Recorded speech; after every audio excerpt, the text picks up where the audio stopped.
नमस्कार साथियों। आज अपन मनी यानी कि मुद्रा के बारे में अध्ययन करेंगे।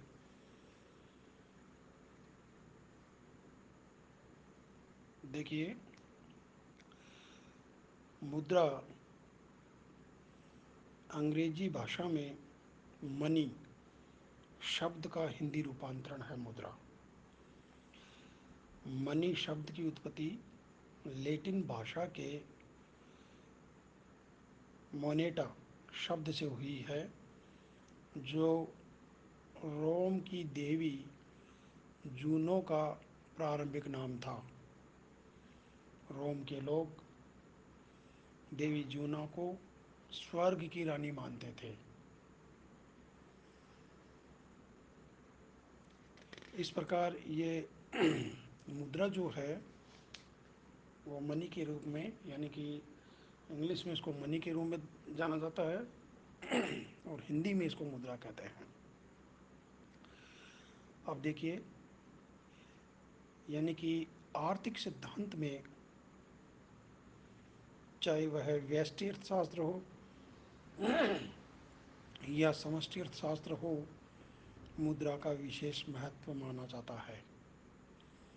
अर्थात संपूर्ण आर्थिक सिद्धांत में मुद्रा बड़ी उपयोगी है। व्यष्टि अर्थशास्त्र के अंतर्गत कीमत प्रणाली का कार्य मुद्रा के माध्यम से ही संचालित होता है। फर्में उत्पादन के साधनों को मजदूरी, ब्याज, लगान व मुनाफे के रूप में प्रतिफल देती है। यानी कि जो फर्में, यानी कि जिन फर्मों में उत्पादन में लगे जो साधन होते हैं, जैसे उत्पादन में लगे साधन, यानी कि श्रम ले लीजिए आप, पूंजी ले लीजिए आप, भूमि ले लीजिए और उद्यमी, इन उत्पादन के साधनों को जो मजदूरी, लगान, ब्याज और मुनाफे का जो भुगतान किया जाता है, वो मुद्रा के रूप में किया जाता है।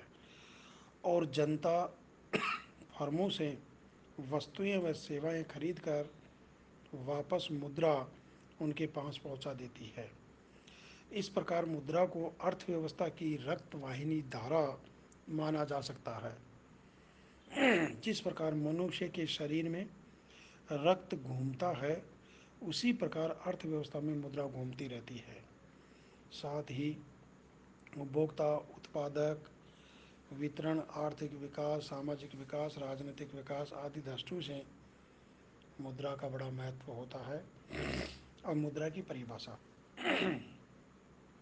मुद्रा की परिभाषा है कि कोई भी वस्तु जो वस्तुओं और सेवाओं के लेन देन तथा ऋणों की अदायगी में सामान्यतः जनता द्वारा स्वीकार की जाए एवं जिसे सरकार की वैधानिक स्वीकृति मिली हो, उसे मुद्रा कहते हैं।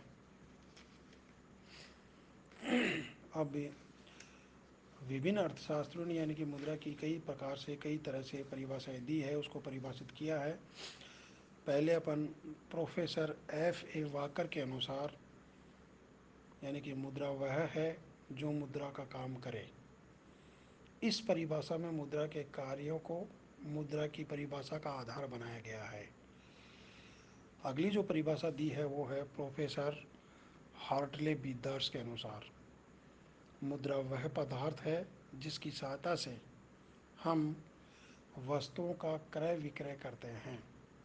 इसी प्रकार आगे बढ़ते हैं प्रोफेसर रॉबर्टसन के अनुसार मुद्रा की परिभाषा, यानी कि प्रोफेसर रॉबर्टसन के अनुसार मुद्रा वह वस्तु है जो वस्तुओं के भुगतान में अथवा कई प्रकार के अन्य व्यावसायिक दायित्वों को चुकाने में स्वीकार की जाती है। प्रोफेसर क्राउथर के अनुसार, प्रोफेसर क्राउथर के अनुसार है, यानी कि मुद्रा वह वस्तु है जो विनिमय के माध्यम के रूप में सामान्यतः स्वीकृत होती है। इस प्रकार यानी कि मुद्रा वह वस्तु है जो सामान्यतः जनता द्वारा स्वीकृत हो तथा जो वस्तु और सेवाओं के विनिमय में व्यापक रूप से स्वीकार की जाए उसे मुद्रा कहते हैं। अब अपन मुद्रा यानी कि फंक्शन ऑफ मनी, मुद्रा के कार्यों पर प्रकाश डालेंगे। सबसे पहले यानी कि इसको देखिए, मुद्रा के जो कार्य हैं उनको तीन भागों में डिवाइड करेंगे अपन। प्राथमिक कार्य, द्वितीयक गौण या सहायक कार्य, और तीसरा है आकस्मिक कार्य। प्राथमिक कार्य को दो भागों में बांटा गया है, एक तो है विनिमय का माध्यम, दूसरा है मूल्य का माप। द्वितीयक जो कार्य है उनको तीन भागों में बांटा गया है। पहला है मूल्य संग्रह, दूसरा है विलंबित भुगतान का आधार, तीसरा है मूल्य का स्थानांतरण। और आकस्मिक कार्य, मुद्रा के जो आकस्मिक कार्य उसको चार भागों में डिवाइड किया है। सबसे पहला है साख का आधार, दूसरा है राष्ट्रीय आय के वितरण का आधार, तीसरा है उपभोक्ताओं व उत्पादकों द्वारा साधनों का सर्वोत्तम उपयोग। उपभोक्ताओं व उत्पादकों द्वारा साधनों का सर्वोत्तम उपयोग। और चौथा है इसमें धन को तरलता प्रदान करना। अब अपन प्राथमिक कार्य, मुद्रा के प्राथमिक कार्य लेते हैं, जिनमें पहला है विनिमय का माध्यम। देखिए, विनिमय का माध्यम में अपन अध्ययन करेंगे कि वर्तमान में विश्व की सभी अर्थव्यवस्थाओं में वस्तु एवं सेवाओं के विनिमय का प्रमुख आधार मुद्रा है। यानी कि सारे जो लेन देन है वो मुद्रा के माध्यम से संपन्न होते हैं। और मुद्रा क्या है कि वस्तु और सेवाओं के विनिमय का प्रमुख जो आधार है वो मुद्रा है। साथ ही मुद्रा ने विनिमय के कार्य को काफ़ी सरल बना दिया है। आज वस्तु व सेवाओं के लेन देन मुद्रा के माध्यम से संपन्न होते हैं, अर्थात वस्तु और सेवाओं का क्रय विक्रय मुद्रा में किया जाता है। साथ ही मुद्रा के द्वारा आवश्यकता की वस्तुओं एवं सेवाओं का क्रय विक्रय किया जाता है। यानी कि कहने का मतलब है कि मुद्रा है वो विनिमय का माध्यम है। और विनिमय के माध्यम के रूप में काम करने के लिए मुद्रा में सामान्यतः स्वीकृति, विभाज्यता, वहनीयता आदि गुणों की आवश्यकता होती है। आजकल प्रत्येक अर्थव्यवस्था में विशिष्टीकरण, श्रम विभाजन, बड़े पैमाने का उत्पादन, विस्तृत बाजार आदि सामान्य बातें हो गई हैं, तो ये सब मुद्रा द्वारा ही संभव है। तो मेरा कहने का मतलब ये है कि मुद्रा का जो पहला जो कार्य है वो विनिमय का माध्यम, यानी कि सारे जो लेन देन है वर्तमान में सभी अर्थव्यवस्थाओं में मुद्रा के द्वारा संपन्न किए जाते हैं। दूसरा है मुद्रा का माप अथवा लेखे की इकाई।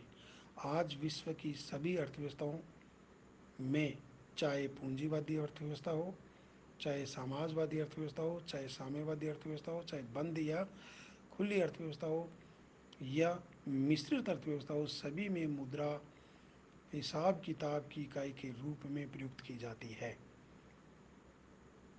क्योंकि इन अर्थव्यवस्थाओं में सभी प्रकार की वस्तु और सेवाओं का मूल्य मुद्रा में आंका जाता है। और अगला जो कार्य है सहायक या गौण कार्य।